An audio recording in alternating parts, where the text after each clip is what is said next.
The Red Dirt D&D podcast is brought to you by Pro Laser Cuts. The Oklahoma company provides pre-made and customizable design laser cut dice towers, tokens, and more, developed by a gamer for gamers, and now available to enhance your tabletop game. Pro Laser Cuts products can be found at many Oklahoma City area game stores, local events, and now available online at prolasercuts.com. That's laser and cuts with a Z, Pro Laser Cuts. And by SD Way Gaming, where dice goblins unite. Our friends at SD Way Gaming celebrate the beautiful dice players handpick for their games and splendor. SD Way Gaming has expanded to include many tabletop gaming varieties, accessories, and similar fun necessities to include a service for your dice addiction. You can shop for a variety of products at sdwaygaming.com or find SD Way Gaming on Facebook.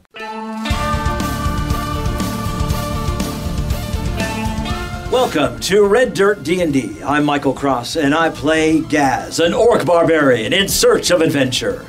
I'm Konnor Shenold. I play Konnor with a K, a Kobold sorcerer who is a continuous thorn in the Empire's side.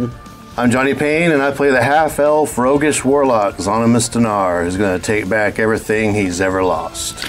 I'm Kiri Hester, and I play Poppy Tealeaf, a halfling druid who is determined to protect the frontier from the might of the Empire. I'm Brooke Bullock, and I play Mokrin Stoneshaper, a young dwarf sorcerer finding his true family as revealed by the secrets of the frontier. And I'm Ash King, your dungeon master. Join us now for Tales from the Callbend Frontier.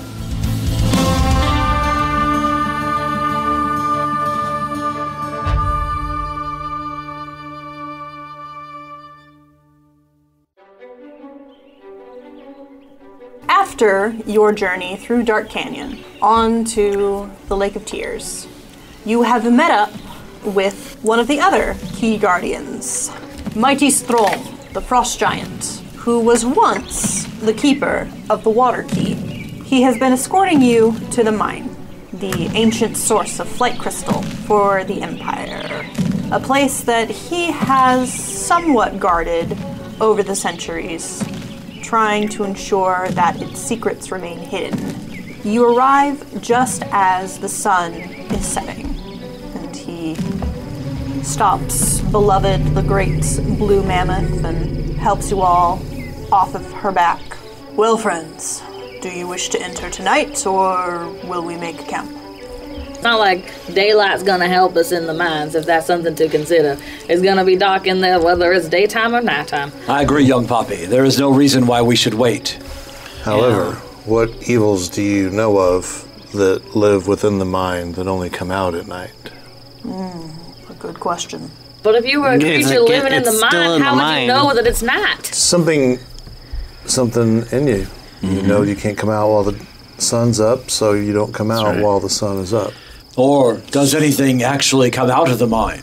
I've never seen anything come out, but that does not preclude what may be waiting. I mean, if you want me to do some recon, I can. I can be very small. I got my rocky-talkie. Have you ever seen anything go into the mine? Not recently. I think we should just, it's not like we exerted a lot of energy getting here. That's what I'm saying. I just want to shave a few hours off of this, because it's going to take us a heckin' long time to get all the way back to Jasper's house. We gotta check the mine out, but we also gotta go to the temple. Right. So we faster should we could We should just go in. go in. Just head on in. Mokrin wants to look at the shape of it to see if he notices any techniques, and then also checking for stability. Does this look like any relation to a dwarven type of construction, although the chances that it is dwarven are very slim, but what does he notice about it?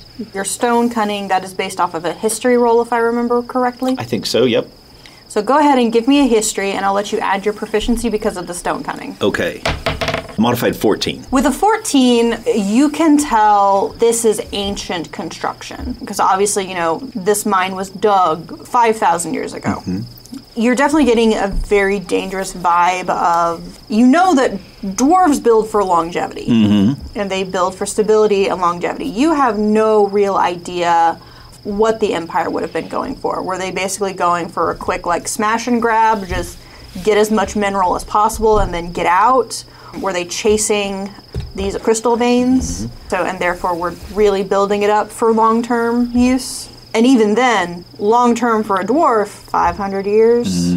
Long-term in the sense of this was 5,000 years ago. I won't be able to tell much until we get inside, and maybe not even then if they were just digging along on the vein of the crystal or if they were building in a more structural way. But before I start marking this up, Gaz, you got any type of tracking ability or anything? Can you see if anyone's been in and out of here lately? I can certainly check. If you would, if I could check for any kind of tracks. Go for it. 24. With a 24, you do see what looks like recent activity. But by recent, I mean a month ago. With that 24, do I notice if they are humanoid tracks? Mostly humanoid, Yes. So Boots. possibly the... Seraphina coming to get her exactly, flight the crystal. Empire, Imperial remnants that are trying to... I've got a very bad feeling about this. We just need to Head on in. try for one flight crystal at least. Yes. I say we head on in and take our chances. If it is all right with you, young Zonimus, that I lead, it is harder to surprise me, and I might be more ready if something were to step out of the darkness. And also, I can see very well in the dark. Yeah, of course, that makes sense. I'm not going to be too far behind you. And I walk in, and I roll stealth. Okay. I will also like to be stealthy. Yeah. Young Before we go in, I will do a pass without trace. Thank you. All right. Okay, so that's plus 10? Yes. So 44. And by the way, who are you going to tie a rope to, Poppy? Because everyone can see but you. I was going to turn into a bat. A very cute blonde bat. I got a 36. Okay, let me get stealth. 30. 30. With pass without trace, even Malkin got a 20. Hey! I mean a 30. Even Malkin got a 20. He got a 30. So I got plus a 10. 20 on the die, plus my 3, 23, so 33. Is Strom going in with us? He can't He- fit No, to He the can't fit in there. cave. It's just us. It was too big. Strom, you going to wait here? Yes. I'd leave Wildfire in your care. And Wildfire, you'll be a good boy. Maybe Wildfire could come down here if he needs help. Sure, yeah. Wildfire, give us a howl if Strom needs our help. Okay. So the Poppy Bat and the rest of you are one with the shadows. Stepping into the Flight Crystal Mine. It is dark. It is quiet. Somewhere you hear a drip, drip, drip. The main entrance itself is fairly wide. The ceiling is not tall enough that Strom could conceivably enter as, a 10-foot giant. At least in this first part, it's not quite as enclosed. Very rough cut, and you're not sure, even you, Makran, if it's from weathering over 5,000 years. Weathering tectonic activity, or if that's just how it was cut. In some places, it's almost that same as when you were in the mesa, where it looks like a lava flow has cut through this rock as opposed to stone tools. Yeah. If it's possible with the survival that I got, could I keep tracking these footsteps into the mine? Okay, that's what I want to follow that. If it does curve off, it might just go straight. So here's the thing. Entering into the mine, you go down the main entrance tunnel, which is 30 feet to get into the first kind of main chamber. It's a pretty big open chamber, and you're seeing just the remains and the detritus of the mining operation here. There's like some overturned carts. Makran, you might be able to identify some of the equipment as refinery equipment.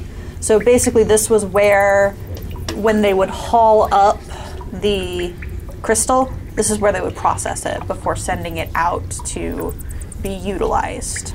Separating the flight crystal from, the rest of the ore and all that. Yeah. So If I can, get ears to lips with someone and whisper that, I'll share. That's where they would be, processing it before they zipped it out. Out of character. Konnor, did you grab a look at the flight crystal on the boat before you jumped off? yeah, you know what they look like. It's a very clear bluish kind of quartz type crystal. So again, this huge processing area is the first area you come to. And there's a pathway that forks to the northwest and it looks like a couple pathways that go southwards deeper into the mine. Maybe while Gaz is seeing which way those tracks went, I'm assuming there's nothing salvageable here. There's not anything of significant size. Or Here, no. Like it they didn't probably, leave one laying around. No. And where did we enter from? You would have entered from the northeast. Okay, so It's kind of a northeast passage gotcha. that descends down into this big refinery area. do I see which way the tracks might have led, or does it seem like there's just all activity, just like they were looking as well, so they were just going in different Yeah, directions? there's a lot. It's a lot That's- of muddled, a lot of very muddled Yeah, trackways as they've been. They don't know where they're going either. They just looked No. everywhere they possibly Yeah, could. they were looking. They were looking everywhere as well to try and find. Should we just randomly pick it? Go like a clock? It's Or- 1 minute. Yeah, so you put your right hand on the wall and go to get through a maze. How about, so then let's go to the northwest. Okay. I was thinking. So the passage to the northwest, it's fairly short, about 15 feet up to the northwest. You come into a 15 feet wide by about 40 feet long, so a rectangular room. This looks like at one time was the heart of the mine. This would have been where the mine foreman was. So there's tables, papers, things just kind of scattered all over the place as far as probably, if they didn't crumble to dust in your hands when you touch them, records and things. And as Malcolm recognizes things like that, you know, he'll whisper it very softly to different folks. I mean, most of us can probably tell, like, office, but... But there doesn't seem to be any kind of other exit from this space. Give me a perception check. Thank you. 24. Nice. Yeah, you see that there's a secret door on the western wall. I hold my hand up to everybody to let them know that I see some kind of exit from this room, and I creep up to it and see if I can find a way to get through that door. It's fairly easy once you locate it, and you kind of just like press it in, and it starts to slide off to the side to open up. But as you're doing this, Gaz, a voice suddenly calls out, "Thieves! Intruders! Come to steal! Come to steal!" And popping up from the dust and the gravel of the earth is a skull. Flaming eyes, wreathed all in flame. "Thieves! Thieves! Awake! Arise! Gods! Gods!" Roll initiative. Oh boy, oh boy, No oh one's boy. ever up for negotiations. As you see, four corners of the room, there are armors that are standing still. But as soon as this flame skull starts to raise the alarm, you see the eyes. Armor seems to animate. The armor Is that what you're saying? seems to animate and come alive. Zanos, 18. Konnor, 16. Gaz, 14. Makrin, 20. Poppy. 17. All right, Makrin. So the scene before you, Gaz has just pressed open this doorway, and again, kind of popping up in about the middle of this long rectangular room is this So skull. it's inside the secret area? Not inside the secret area, but Okay, here. gotcha. And then on each of the four corners of the room, you have the suits of armor that are starting to come to life. So Gaz, you would be at the secret door, and I'm assuming the rest of you probably would be kind of clustered, kind of behind Gaz, unless you want to be somewhere different. Sounds good. Okay. That is the scene you have. The two Makrin. corners that are in front of me with the secret door in the wall, are they like 20 feet apart, 30 feet apart? How wide's the room? The room is only 15 feet. Only 15 feet wide, Yeah, okay. so you have Very cool. basically Gaz, and then Gaz, you are currently flanked on both sides by these two armors that are animating. So Makrin touches his vest pocket and then takes his hand and lifts it up as if he's holding something forth, and then squeezes his hand closed and uses a sorcery point to twin a spell, and two earthen hands pop out and grab at the ankles of the two guardians that are in each corner in front of them, like the ones that are flanking Gaz. Okay. And so they need to make a strength saving throw. So one will be a 24.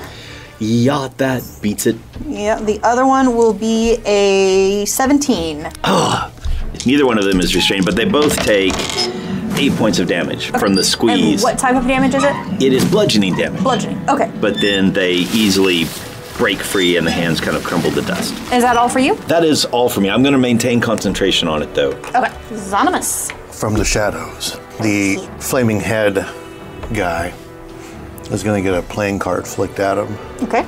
19 to hit. 19 will hit. I'm going to choose it. It's a heart.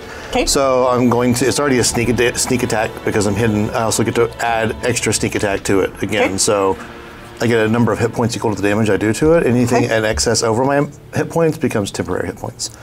So 31 points. Woo! That's great. I'm pretty much invincible right now. That's good. And did it see me, like, just go whoosh from the shadow and flick a card out from between my fingers with a 44 stealth? 44. No, it did not see it coming. Awesome. And I'm going to slowly move around. Where are you guys? Over by the western door. Is there one on you? Or are you right by one? They're flanking me. They're on back. either side of the door. Okay, I'm going to go up beside one of them. Poppy? I'm going to fly over everybody's head until I can land in the room. I will back into Pappy form. Okay. And then I'm going to cast on the skull head, because it's only a 5-foot radius, so it's very small. Moonbeam. So a silvery beam of pale light shines down a 5-foot radius, 40-foot high cylinder centered on a point within range until the spell ends. Dim light fills cylinder, blah, blah, blah. When a creature enters the spell's area for the first time on a turn or starts a turn there, it is engulfed in ghostly flames that cause searing pain, and it must make a Constitution saving throw. 16. 14. I'm upcasting it to 3rd level, so it's going to take 3d10, 15 radiant damage, and it says a shape changer makes it saving throw with disadvantage, and I can move it. So that is my turn. Okay. Konnor, you're up. Okay, how's this skull thing in the center looking? Not good. Okay. Really bad. Really, really bad? Hoping that if we get really him, that the other ones will just fall down. That's what I'm hoping.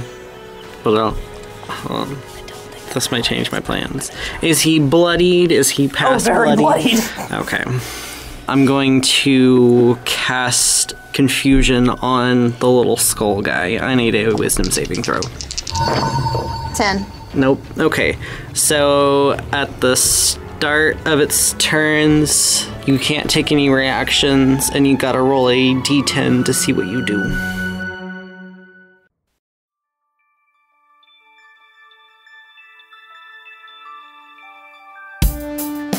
Greetings and salutations, my friends. I'm Michael Cross. So great to have a moment to talk with you during this mid-show break. First off, I want to invite you all to join us as Patreon members. The money we raise helps us pay for things like the music and sound effects you hear on the show, as well as money to go to events and make new fans. When you become a Patreon member, you get our episodes 4 days early, bonus content, access to our Discord server, and full versions of our roundtable discussions. You'll be joining other fans like Scott Wise, Don Mills, Heath Mormon, and the Lady Kate. So join us right now at patreon.com/reddirtdnd. Another way to support us is by getting your very own Red Dirt merchandise. You can find things like hats, hoodies, mugs, and t-shirts. Just click on the merch tab at reddirtdnd.com or reddirtrpg.com. Since 2020, the Red Dirt D&D podcast has been close to another Oklahoma actual play Dungeons & Dragons podcast, D20 to Curtain. And me personally, I've had a chance to work on stage with some of the actors on the show. So when you get done with this episode, you should check them out. Hello, fellow D&Ders. My name is Jerome. I'm Jennifer. I'm Jody. And together with our friends Kara, Timothy, and Jared, we are the cast of the D20 to Curtain podcast, where Oklahoma theater geeks and their friends hit record and explore our new addiction to Dungeons & Dragons. We think D&D is more than just a game. It helps us tap into the enduring power of storytelling. We combine live gameplay with behind-the-curtain episodes to share our experiences, insights, habits, discoveries, and passion for D&D with anyone who will listen. We hope D20 to Curtain will make you laugh, cry, maybe even make your experience at your table even more satisfying. Check us out anywhere you listen to podcasts or visit us at d20tocurtain.com or at D20 to Curtain on Facebook, Twitter, and Instagram. We look forward to having you. All we ask is that you have fun, be kind, and play the role.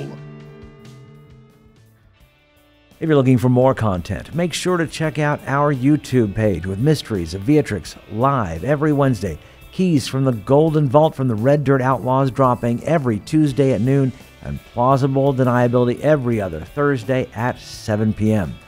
So come check it out at youtube.com/@RedDirtRPG or search for Red Dirt RPG on YouTube. And we would love to hear from you. Find us on social media at Red Dirt RPG. You can also get in touch with us through our website at reddirtrpg.com. In the meantime, make sure and subscribe to this podcast and leave a comment on your favorite podcatcher so others can find us. All right, I think that's everything I need to tell you. Right now, let's head back to Red Dirt D&D.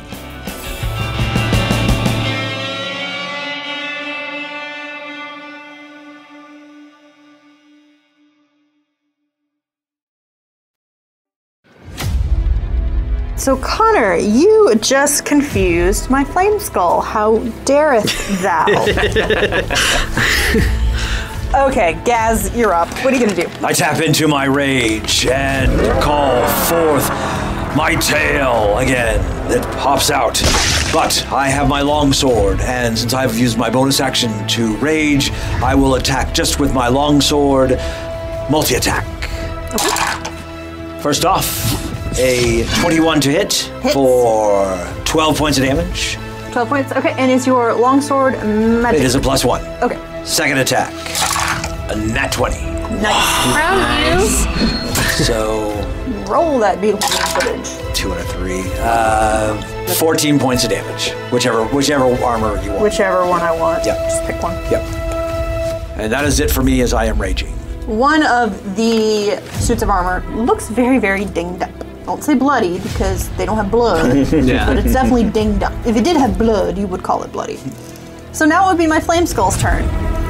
Roll a d10. Roll a d10. 4. 4. This creature doesn't move or take any actions this turn. Contemplate. And then at the end of its turn, it gets a chance to make another wisdom saving throw.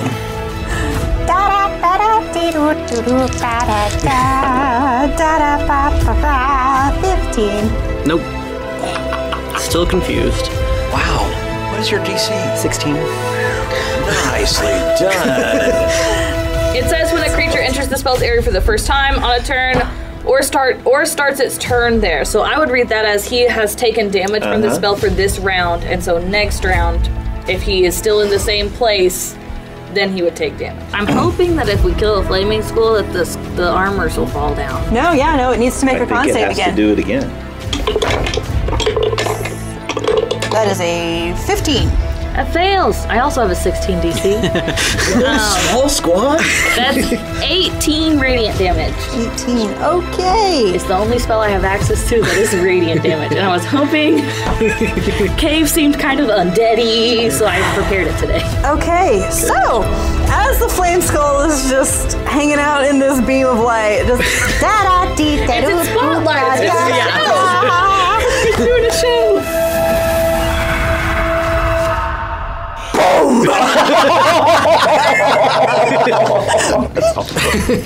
And the flame skull is Everywhere. What happens to the suits of armor? Are they still activated? Oh, they're still activated. That's You good ain't try. getting that easy. Good try. He seemed like the mastermind. I mean, technically, yes, but... Well, my flame skull is gone. The helmed horrors remain. 2 longsword attacks. Well, technically 4, but we're going to start with 2. Go from there. There'll be a 19 on the first one. It would seem to hit, but the tail comes up and blocks it out of the way with my reaction. So the second one would be a 23. Well, poop. That one does hit. Language. For full damage, 14 points of slashing, because it is two-handing this longsword. And then the other one that's behind it will also get 2 longsword attacks against you, because Zonimus, you kind of slunk back into the shadows. But that would be double 16s. Yeah, those miss. All right, so Poppy, one of the helmed horrors approaches you. Fine. Brings forth its longsword and swings twice. A 10 and a 7. Those are gonna miss. Okay. Look out, they're coming from behind you too. Konnor, the other one is going to make its approach to you and swing twice. One will be a 15. Nope. The other will be a modified 20. Okay, that one's dead. For 6 points of slashing. Ouchie. And that will be it for my helmed horrors. We will roll right back around to Makran. Makran will use his action to try to have these guys, the Maximilian Earthen Grasp, re-grab each one of them. So each one of them needs to make a strength saving throw. Strength will be a 16. That just gets away. Right on the money. And the other one is a 17. And he cannot seem to get a hold of them. All right, is that all for you, Makran? Yes, that's going to be... that's going to be his action. He's going to stay right in the middle of the room, more or less. Okay. So, Xanos. The one that is by Poppy. Mm-hmm. So, sitting here where I am with this one, I'm going to ignore it and just turn in one motion, extend my arm, and a dagger magically appears in my hand as I gently flick, and it goes soaring across the room, backed up with the might of 15. A 15. No, my good sir. Well, I'm going to do it again with just the die. That's an 11, so no bonus. But I am going to say, hey, to the one in front of me. It's helping flank Gaz. Okay. I realize I got like 31 temporary hit points. Why am I? So what's he scared I should become a target. He's scared of nothing. Cool. Poppy, you're up. Okay, I'm going to move my moonbeam onto this guy that just tried to hit me. Okay. So he would need to just do the save, right? This is what I'm saying. It's when a creature enters the spell's area for the first time on a turn or starts its turn there. So that would say to me that it would not hit damage until its turn. that would keep it clean for the remaining rounds. If you said Yeah, that I it's would say so. I would say since this is technically... Yeah. Because, yeah, you move it, and then it doesn't actually start affecting it until the start of the creature's turn. like a magnifying glass. Yeah. Alrighty then. So that's all for you, Poppy? Yep. Okay. Konnor. Okay. So, I've got a thing that has a 20-foot radius. Can I put it where I can get all of the suits? Technically, yes, but everybody else would also be in the radius. That's fine. Because Meta Magic Careful spell, 4 of us can save out of that. I'm going to exclude Gaz out of that. You're the new guy. Is it a dex save? Strength. Even better. I'm going to cast Storm Sphere around here. For the suits, I need a strength saving throw. And for Gaz. Which is everybody else automatically succeeds. They don't get this. Advantage because I'm raging. Yeah. 16. You're good. You just made it! Woo! That was a 7 on the die. So 2 of them got a 23. Okay. Those save. One got a 16 exactly. Okay, that one saves. The other got a 9. Okay, the 9 one takes 7 points of bludgeoning damage. Okay. And bonus action, the suit that hits me, since it's in the sphere, I get advantage against it. Mm-hmm. It's going to be struck by lightning. Okay.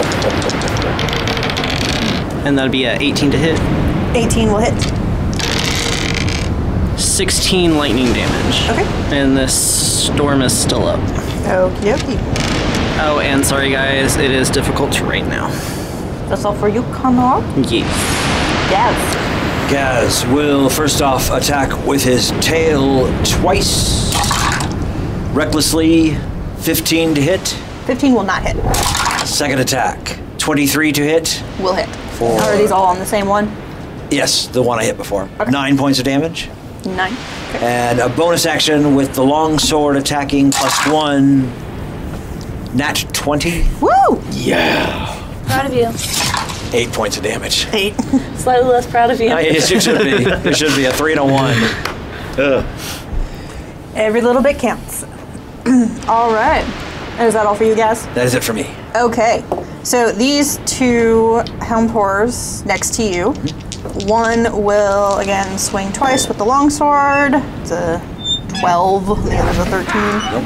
Okay, and then the other one will swing twice as well. No. Okay, that storm has just got them all discombobulated. I do have another thing about my storm. So it says each creature in the sphere when it appears or that ends its turn there must succeed on a strength saving throw. Since I, at least this first round, got us safe, would he still need to do the thing? He would probably still need to do the thing, but their next turns they probably wouldn't. Well, everyone would have to make another saving. Yeah. The way I interpret it. Because the thing about the careful spell is that while, yes, you gave them success on their first saving throw, I would rule that you would have to do that every single time. Because this is a continuous effect. Okay. Well, I've got quite a bit of sorcery points. So you can do another careful. So I can do another careful. But I'll have to do another save. Okay. It just costs you 2. No, I don't think I did it this time. I did 15. 15. Okay, so you will need 2 points. How much or damage? 2d6 bludgeoning. Yep. Which I take half, right? It's halved. Yeah. 10, so 5. 5 points of damage. Thank you. Yeah, and then all of my helmed horrors. Suits. Yeah. You gotta make a 16 or more. Okay, so 1 passed, 2 passed, and then 2 failed. So the 2 take 6 bludgeoning. And Ash, would you say those were the 2 at my gas, or were they the 2 that are... The 2 closer, 1 closer to Konnor and the 1 closer to Poppy. Gotcha. And then the one that Poppy has under the moonbeam. Yeah. Need to make a save for that, which that will be... Con save 16. 21. Ow. You'll take half. So 5 I have pre-happed for you. But it's radiant, if that makes any difference. Unfortunately, not in this case. Alright, so Poppy, the one that's on you is going to try to swing twice with the longsword. One will only be a 12. The other will be a 16. You need a 17. I'm a 17. Oof. Wow. Yeah, I'm a sturdy little druid. Sturdy. Alright, so Konnor, the one that's next to you, will swing twice. Ooh. One of them is going to be a natural 20. Dang. And I will need you to make a con save on that storm sphere. Okay. Take the damage. Be a 14, so that would be just a 10. 10 exactly. 10 exactly. Okay, so you save, you maintain concentration on the storm sphere. Nicely done. That should be it for all 4 of my helmed horrors. Makron. All right. Malkrin's going to turn and look back at the 2 that were threatening Konnor and Poppy. They're still within range, and so the 2 human-sized hands pop up underneath him, trying to grab those 2. Oh, okay, which ones, I'm sorry? One that was threatening Konnor and Poppy. DC 16. A 23. Man, these guys. Dang. They're strong. But actually, so the one that's on Konnor only makes a 9. Okay. Yay. So he takes 9 points of bludgeoning damage. Okay. And now is also restrained. Okay. Make sure I got the right term. Tax advantage. Yeah, he's restrained. Okay. So, And then I will need you to make a strength saving throw at the end of your turn. because I Versus am the storm still sphere. in the sphere, natural 20. Nice. All right. So, Wow. Such a That's stalwart little dwarf. That's awesome. so you take no Nothing. damage. Yeah. Okay, Zani. You said that the one that's restrained is the one that was by Poppy? No, by me. Konnor. Oh, but I don't really want to take advantage of that, but Do it. Yeah. okay, we'll do. That's how you do it, brother. Yeah. Talk to me into it. 28, We'll hit. 22 points of damage, Okay. and then I'm going to just again poke at the one that's right in front of me for 17. 17 will not hit. Okay. So the one that's next to Konnor actually goes down. Yay. Yay. So is that all for you, Zani? Yes. Okay. Poppy. Okay, so I've become disappointed in my moonbeam. So the moonbeam turns off, but the flame blade turns on, and I say flame on. So I'm gonna try Steam to. starts rising as you're in this storm sphere. It's very cool. And I'm gonna try to stab him. We'll see how that goes for me. Okay. I'm not super optimistic, but we're gonna try. Oh, that's gonna be a over 20 to hit. That will hit. It's 26 to hit, actually. So when I upcasted it, I cast it at 4th level, so I get 4d4. 14 fire damage. All right, is that all for you? That's all for me this turn. Okay, Konnor. Okay, so the one next to me is down, right? Correct. Okay, so I'm going to move to where I'm out of my own sphere, and then I'm going to... Oh, did I need to do a strength? Yes. Oh, did I? Yeah. Yes. At the end of your turns, you have to make a strength save versus Connor's Storm Sphere. Sorry. We got a 5! Oh no. That's a little high. 13. Okay, you both take 6. That's fine. Poppy, unfortunately, I do need a concentration check. That's fine. I'm better at those than strength. It's gonna be 12. So, it says my lightning strikes are a bonus action. Can I do another spell attack, or does it have to be like a cantrip? You could do another spell attack as long as it's not Concentration? another concentration. Okay, so I'm going to, towards the one that's on Poppy, I'm going to throw out a Chaos Bolt. Okay. And I get Pack Tactics. Yep. Just stabbed him. So 18 plus 8. Yes. That's 6 force damage to the one on Poppy. Force, you say? Force. It is completely immune. Oh. Dang. Oh well. And then anyway, bonus action, strike it with lightning. Okay. The same one. Okay. I think to myself, I should have braided my hair today. This is gonna be a mess. 18? 18 will not hit. No? No. Dang. These are beefy boys. The They're beefy literally boys. animated armor. They're gonna have. Yeah. 18 is close though. Way to find a weakness in the armor. Yes. All right, trying again again with my tail. Recklessly attacking. That one's cocked.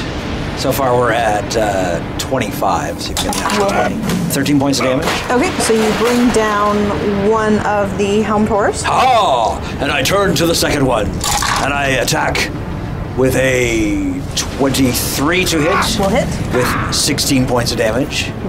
Okay.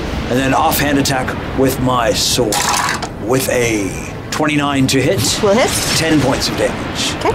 Say, that was much better. Was. And I shall make a strength. Save. 17. So is my 2 remaining helm horrors. Them and both Gaz need to do a strength. I just did strength save. Yeah, 17. they have to do at the end of their turn. Yeah. The one that's up on Poppy, the moonbeam is off. Yep. Okay, so it will just attack, slice at you twice. Okay. One will be a 23. Yep. 9 points slashing. Okay. The other will be a 17 exactly. Okay. For another 7 points of slashing. And then Gaz, you recklessly attacked. So that one will strike at you twice with advantage. One will be a 17. 17 misses. Okay. The other will be a 15. Misses as well. So even with advantage, it couldn't hit you. Okay. I did my con saving throw. I took 16 damage that round. I got a 15 on my con saving throw, so. Okay. Well, no. Right? No. It's half the damage or 10. Half the damage. Whichever is greater. Yeah. So you maintain your concentration. Yeah, All less sad. So strength save for my guys. A 24 on one and a 23 on the other. Okay. So they're both good this turn. Well, my friends, with a storm whistling through the mine, shaking the earth, and with these 2 remaining helm horrors, one bearing down on Gaz, the other threatening and menacing our beloved Poppy, we're gonna have to see how this plays out next time.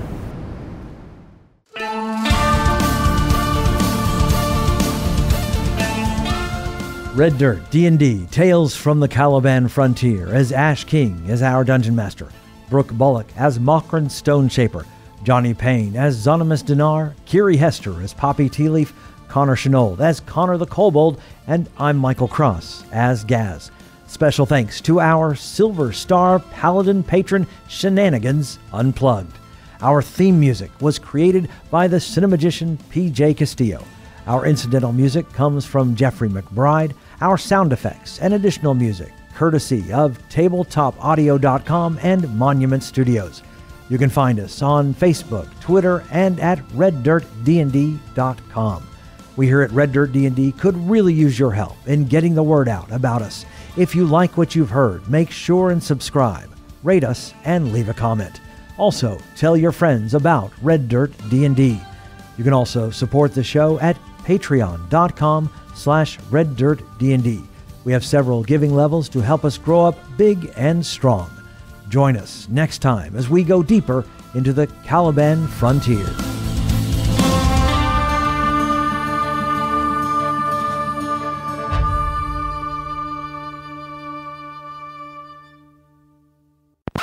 A very cute blonde bat. No, you're one of those little white Honduran bats that look like puffballs. Adorable. Yes. I just had to show off Honduran white bats. They're adorable. They have very ugly noses, but the rest of them are very I cute. was thinking, what was the bat's name in Anastasia? Yeah. Bartok. That's what I'm thinking. Hiya! Hiya! And a woo-ya! And a kicker, sir. You just see a tiny white bat doing karate. But yeah, I will bet. Is this the face of the bat who would lie to you? I've got some great sound for this, trust me. Oh, it's coming. Again, I always try to give you fun environments to play with, some Mr. good Cross. So And you get to look up bats. I've got bats too. Michael has everything. I'd like to use my paladin ping. You don't have that anymore. So that's the thing I can do with commune with nature, but since we're in a cave, it's only 300 feet, which is not helpful. It might be. Just, yeah, yeah. We're pointing to maps, audience. We're pointing to maps. We get maps. Why is Ash asking a question halfway and then stopping, and then Zonimus is answering halfway and then stopping? What is he doing at the table? I'm making myself some notes on my map. Location. Stop it. I'm very tired. All right. Hi, very tired. I'm Dad. Incredibly bloodied. He's sad. He's mostly dead. Mostly dead, though, means partially undead, so. You can't take any reactions, and you gotta roll a d10 to see what you do. Is that Ash or the skull? Yes. I like how I whispered Firebolt to Konnor, and he shook me off like a pitcher. He was like, no, not that one, no. My flame skulls are already freaking crazy. And now it's just, you just see it like rotate just like upside down. It's just, what is life? What is unlife? Accidentally make it have an existential crisis. Oh, I'm a skull! So, I have a question. So on Ain't got nobody. Ain't got nobody. Erasmus. it says jazz hands and it blinks really fast. Bone shards everywhere. Wow. Everybody close your eyes. Shrapnel. And just go, whoa. The helmed horrors remain. I don't like the name of that.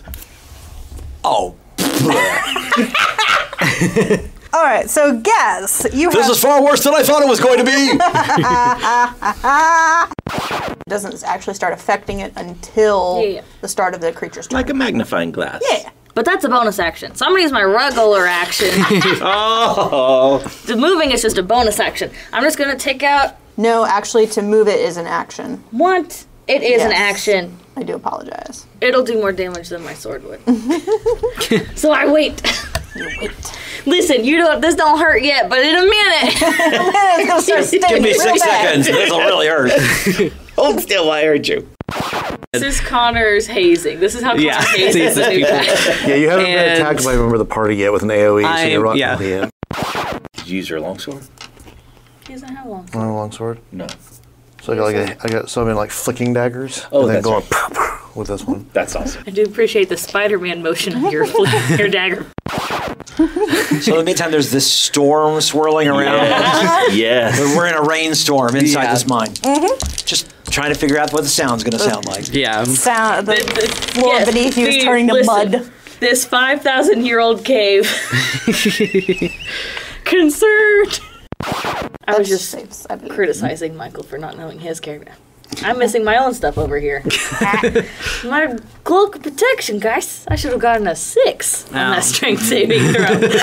Well, yay. Good job, Poppy. Good job.